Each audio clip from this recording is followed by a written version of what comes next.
السلام عليكم ورحمة الله وبركاته. إن الحمد لله والصلاة والسلام على رسول الله وعلى آله وأصحابه من والاه أما بعد. সূরা ইসরার আয়াতটা আমরা পড়ে আসছি। আমি যদি ইচ্ছে ছিল আমরা একটু আলোচনা করবো যে আউযু বিল্লাহি মিনাশ শাইতানির রাজীম বিসমিল্লাহির রহমানির রহিম وقضى ربك ألا تعبدوا إلا إياه وبالوالدين إحسانا. আমরা সবাই জানি এটা পিতা মাতার অধিকার সম্পর্কে আল্লাহ সুবহানাহু ওয়া তাআলা বলছেন যে তোমার রব তোমাকে তোমার উপরে ফরজ করেছেন, তোমার উপরে আবশ্যক করেছেন যে আল্লা তা'বুদু ইল্লা ইয়াহু, যে অবশ্যই তোমরা লা তা'বুদু ইবাদত করবে না ইল্লা ইয়াহু, কেবলই তার ইবাদত করবে। এটা একটা ফরজ আমাদের উপরে। ওয়াবিল ওয়ালিদাইনি ইহসানা, আরেকটা ফরজ হচ্ছে এখানে কদা রব্বু, কদার অর্থ হচ্ছে ফরজ, ফরজ করেছেন আল্লাহ, আল্লাহ ছাড়া আমরা আর কারো ইবাদত করব না। ওয়াবিল ওয়ালিদাইনি ইহসানা, এবং আমরা সদাচরণ করব কার সাথে? বাবা মার সাথে। দুইটা আদেশ সেখানে করা হয়েছে। ইম্মা ইয়াবলুগান্না ইনদাকাল কিবারা, ইম্মা হয়তোবা, ইয়াবলুগান্না পৌঁছাবে, ইনদাকা তোমার নিকট, আল কিবারা বয়স্ক অবস্থায়, আহাদুহুমা তাদের কেউ একজন, আও কিলাহুমা অথবা উভয়জন, ফালা তাকুল্লাহুমা উফ, তুমি তাদেরকে বলো না কি উফ বলবে না, তাদের কোনো আচরণে বিরক্ত হয়ে উফ শব্দটি বলবে না।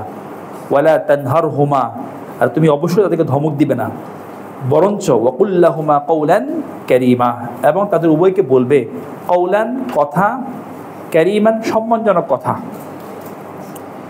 এখানে আমরা আয়াতের যে স্বাভাবিক অর্থ সেখান থেকে অনেকগুলো বিষয় বুঝে ফেলছি, তারপর আমি একটু দৃষ্টি আকর্ষণ করছি যে এখানে বলা হচ্ছে যে প্রথমে ওয়ালা তাকুল্লাহুমা উফ ওয়ালা তানহারহুমা, এখানে আগে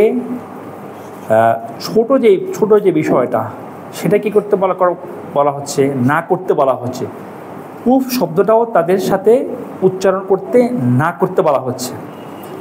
এটা একটা বিষয় আপনারা খেয়াল করবেন যে কোনো কিছুকে যখন আপনার ঠিক করতে হয়, অফিসে হোক, বাসায় হোক, সমাজে হোক, কিছু বিষয় যখন আপনি ঠিক করে ফেলবেন বাকিগুলো অটোমেটিক ঠিক হয়ে যাবে। যেমন উদাহরণস্বরূপ, যদি কিয়ামুল লাইল ঠিক মতো করে, তাহাজ্জুদের নামাজ ঠিক মতো পড়ে, দেখবেন তার ফজরের নামাজ মিস যাবে না জামাতে, ঠিক না? অন্য নামাজ মিস যাবে না, কারণ এটা তাকে, যদি এটা নফল নামাজ, কিন্তু এটা তাকে রিমাইন্ডার দিবে যে তুমি একটু আগে কিয়ামুল লাইল করলা, তাহাজ্জুদের নামাজ পড়ছো, এখন ফজর নামাজ বাসায় পড়বে, এটা কেমনে হয়, ঠিক না? জোহরের নামাজ জামাতে পড়বেন, এটা কীভাবে হয়? অর্থাৎ আমি যেটা বলতেছি যে কোনো একটা, যেমন অফিসের কথা, অফিসে যদি আপনি ঠিক টাইমে সবাইকে প্রবেশ করাতে পারেন, বাকি সব কাজ কি আস্তে আস্তে সবগুলো সুন্দর মতো হবে। আর ঢোকার সাথে যে ঢোকার সময় সমস্যা হয়, আপনি যতই ডিসিপ্লিন রক্ষা করার চেষ্টা করেন না, ডিসিপ্লিন রক্ষা হবে না। এভাবে প্রত্যেকটা জায়গায় একটা কি পয়েন্ট আছে, প্রত্যেকটা ক্ষেত্রে একটা কী আছে, কি পয়েন্ট, আপনি সেটাকে খুঁজে বের করতে হবে। খুঁজে বের করে সেটা ঠিক করলে, সন্তানের ক্ষেত্রে হোক, স্বামীর ক্ষেত্রে হোক, স্ত্রীর ক্ষেত্রে হোক, অফিসে হোক, বাসায় হোক, এটা খুঁজে যখন বের করবেন, ওইটা ঠিক করবেন, দেখবেন বাকিগুলো আস্তে আস্তে কী হয়ে যাবে, ঠিক হয়ে যাবে। এখানে একটা বিষয় খেয়াল করবেন, ওয়ালা তাকুল্লাহুমা উফ, প্রথম বলা হচ্ছে কি উফ শব্দটি বলা যাবে না তাদেরকে, তো তাদের কোনো আচরণে বিরক্ত হয়ে। এর মানে কি উফের চেয়ে বড়টা বলা যাবে না, কারণ যা ছোটোটা হারাম, বড়টা এমনি হারাম, বুঝে আসছে? এটা বুঝাইতে হয় না। যে ধরার কথা যে আপনি যদি বলেন যে এখানে অজু করার সময় এই 1 লিটারের বেশি পানি ব্যবহার করা যাবে না, তো একজন যদি 2 লিটার ব্যবহার করবো, করা যাবে? সেটা আরও বেশি নিষিদ্ধ। তো এখানে ছোটোটা দিয়ে শুরু করা হচ্ছে কেন? কারণ আল্লাহ সুবহানাহু ওয়া তাআলা আপনার টার্গেটটা কী করছেন, উঁচু করে দিচ্ছেন। টার্গেট কী করে দিচ্ছেন, উঁচু করে দিচ্ছেন। তাদের সামনে কি, তাদের সাথে উফ শব্দটা তুমি উচ্চারণ করবে না, তাদের কোনো আচরণে বিরক্ত হয়ে। আর যে ব্যক্তি উফ না করতে অভ্যস্ত হবে, সে অন্যগুলো কি অটোমেটিক তার বন্ধ হয়ে যাবে। এরপর বলা হচ্ছে ওয়াকুল্লাহুমা কওলান কারীমা, এর মানে কি তাদের সাথে আগে দুর্ব্যবহার বন্ধ করতে হবে, এরপরে সম্মানজনক আচরণের কথা আসছে। আগে পাত্র পরিষ্কার করতে হবে, এরপরে পাত্রের মধ্যে দুধ রাখতে হবে, বুঝে আসছে? আপনি পরিষ্কার না করে দুধ রাখেন, সেই দুধ খাওয়া যাবে না।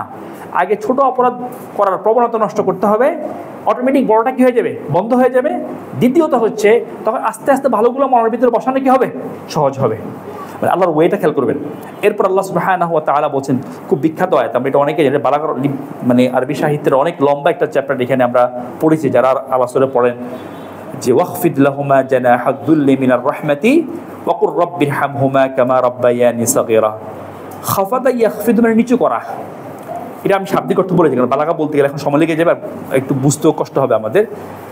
ওয়াখফিদ তুমি নিচু করো, লাহুমা তাদের সম্মুখে, জানাহাদ যুল্লি তোমার লাঞ্ছনার ডানা, তোমার কি লাঞ্ছনার ডানা, মিনার রাহমাতি ভালোবাসার কারণে,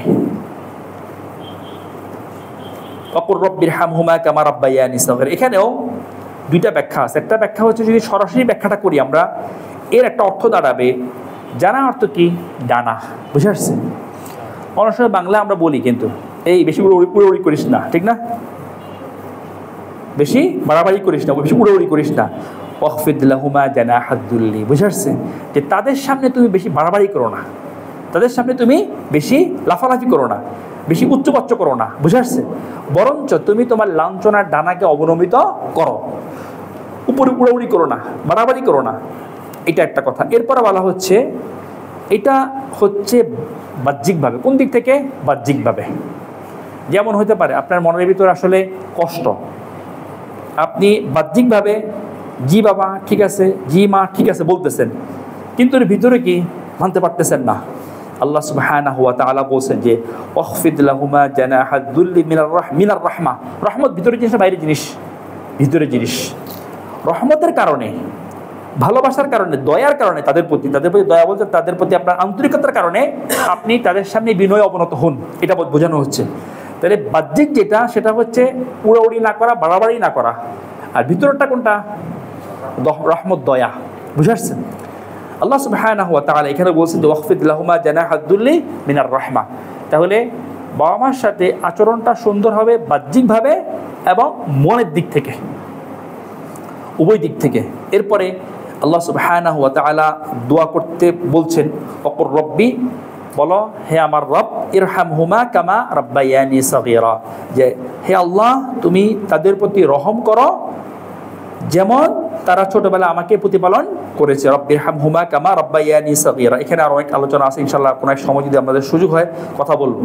মুক্ত কথা হচ্ছে আল্লাহ সুবহানাহু ওয়া তাআলা যখন কোনো বিধান প্রণয়ন করেন, কোনো জিনিস তিনি আমাদের জন্য রচনা করেন, আইন হোক বা কোনো আদব হোক, আখলাক হোক, এমনভাবে করেন যেটা আপনার ভিতর থেকে আপনার রোগটাকেও সারাবে আর বাহির থেকেও আপনাকে কী করবে?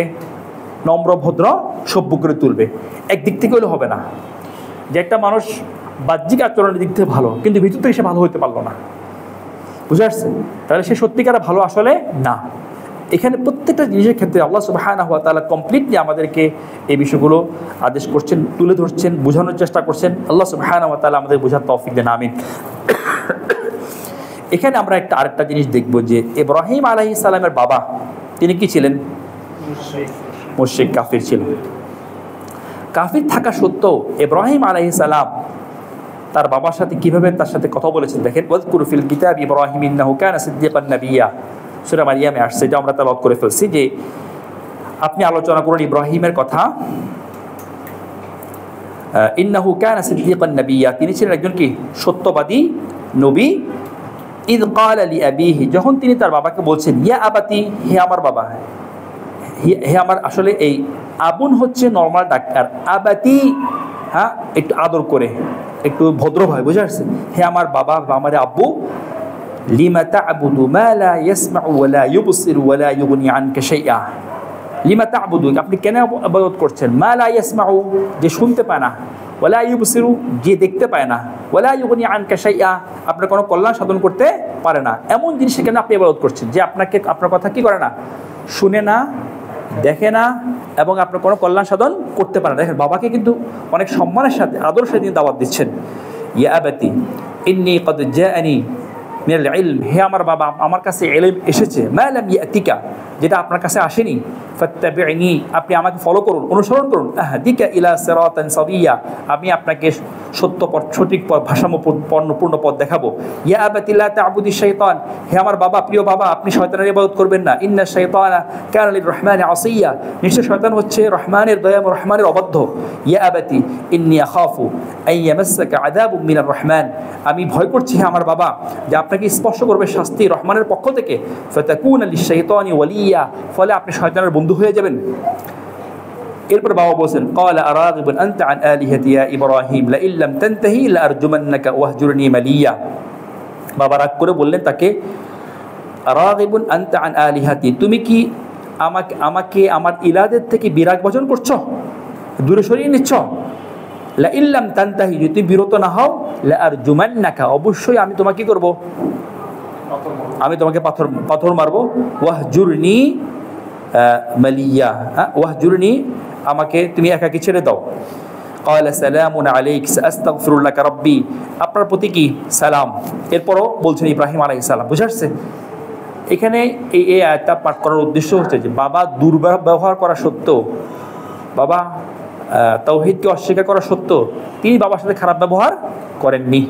এটা সূরা লোকমানের মধ্যে এভাবে পাবেন। সময় যেহেতু আমি জাস্ট দ্রুত বলে যাচ্ছি, সূরা লোকমানের মধ্যে এভাবে আসছে, যেটা সামনে আসবে ইনশাআল্লাহ আমাদের তেলাওয়াতে। ওয়াসাইনাল ইনসানা বিওয়ালিদাইহি, আমি ওসিয়ত করলাম মানুষকে তার বাবা মার ব্যাপারে। হামালাতহু উম্মুহু ওয়াহনান আলা ওয়াহান, তার মা তাকে ধারণ করেছে কষ্টের উপরও কষ্ট করে। ওয়াফিসালুহু ফি আমাইন, এবং তাকে 2 বছর দুগ্ধপান করিয়েছে। আনিশকুরলি ওয়ালি ওয়ালিদাইক, সুতরাং তোমরা শুকরিয়া আদায় করো আমার এবং পিতামাতার। ইলাইয়াল মাসির, তোমরা আমার কাছে ফিরে আসবে, আর কারোর কাছে ফিরে আসতে পারবে না। এরপর অংশটা, ওয়া ইন জাহাদাকা আলা আন তুশরিকা বি, যদি তারা তোমার সাথে জোড়াজুড়ি করে, তোমার সাথে চাপাচাপি করে, যুদ্ধ করে, আলা আন তুশরিকা বি, আমার সাথে শিরিক করো, মা লাইসা লাকা বিহি ইলম, যে ব্যাপারে তোমার কোনো ইলম নাই, ফালা তুতি'হুমা, তাদের অনুসরণ করবে না। কিন্তু ওয়া সাহিবহুমা ফিদ দুনিয়া মা'রুফা, তাদের সাথে ন্যায়সঙ্গত উত্তম আচরণ করো। কি করতে বললো? শিরিক করতে বললো। তাহলে ইব্রাহিম আলাইহিস সালাম আচরণ থেকে দেখলাম যে বাবা মুশরিক হওয়া সত্ত্বেও তিনি অত্যন্ত আদরের সাথে বাবা কি করেছেন, সম্মানের সাথে কি করেছেন, দাওয়াত দিয়েছেন। তারপরে লোকমান আলাইহিস সালাম তার সন্তানকে উপদেশ দিচ্ছেন যে বাবা মা যদি শিরক করতে বাধ্য করে, বাবা মা কী করে, খারাপ আচরণ করা যাবে না। তাহলে আলহামদুলিল্লাহ আমরা মুসলিম পরিবারের সন্তান, আমাদের বাবা মারা মুসলিম, ঠিক না? তাহলে আমাদের আরও বেশি যত্নবান হওয়া উচিত না? অনেক বেশি পরিমাণে। এই জন্য আরও অনেকগুলো হাদিস ছিল, আমি সময় সংক্ষিপ্ত হওয়ার কারণে বলতে পারছি না। আল্লাহ সুবহানাহু ওয়া তাআলা আমাদেরকে সত্যিকার অর্থে আল্লাহর বিধানগুলো পালন করে প্রত্যেকের হকগুলোকে আমরা যেন পূর্ণাঙ্গভাবে আদায় করতে পারি, আল্লাহ আমাদের সে তৌফিক দান করুন। আমি বিশেষত বাবা আমার হক যেন আমরা আদায় করতে পারি, আল্লাহ আমাদের সে তৌফিক দান করুন। একটা বিষয় আমি একটু বলবো এখানে, যে সূরা ইসরার মধ্যে যে আলোচনা আসছে, এটা একটু দৃষ্টি আকর্ষণ করছে, কারণ দুনিয়াবি লাভ দেখলে সবাই একটু আকর্ষণ বোধ করে। সেটা হচ্ছে যে আল্লাহ সুবহানাহু ওয়া তাআলা যে কদা রব্বুকা, যেটা বলেছিলাম ওয়াকুর রব্বিরহামহুমা কামা রাব্বায়ানি সগীরা, এর আগে আল্লাহ বলছেন উনদুর কাইফা ফাদ্দালনা বা'দাহুম আলা বা'দ, যে দেখো আমি তাদের একজনকে আরেকজনের উপরে কিভাবে প্রাধান্য দিয়েছি। বুঝে আসছে? কারণ এই ধারাবাহিক বর্ণনাগুলো আসে না, আপনি আরও অন্য আয়াতগুলো দেখবেন, এখানে বোঝা যায় যে ব্যক্তি পিতামাতার, এটাও বোঝায় কিন্তু ইনডাইরেক্টলি, যে ব্যক্তি আল্লাহর হক আদায় করবে, পিতামাতার হক আদায় করবে, আল্লাহ সুবহানাহু ওয়া তাআলা তাকে কী করবেন, তাকে আল্লাহ সুবহানাহু ওয়া তাআলা সম্মানিত করবেন। বুঝে আসছে? হাদিস দ্বারা প্রমাণিত বা আয়াতগুলোর আগে পরে দেখলে, আমি সময় থাকলে আরও বুঝতে পারতাম আপনাদেরকে, সময় যেহেতু কম। তো আমরা চেষ্টা করবো ইনশাআল্লাহ, সর্বোচ্চ চেষ্টা করবো আমাদের সাধ্য অনুযায়ী বাবা মার অধিকার রক্ষা করার জন্য। আল্লাহ আমাদের তৌফিক দেন, আমিন। জাযাকুমুল্লাহু খাইর। আসসালামু আলাইকুম ওয়া রাহমাতুল্লাহি ওয়া বারাকাতুহু।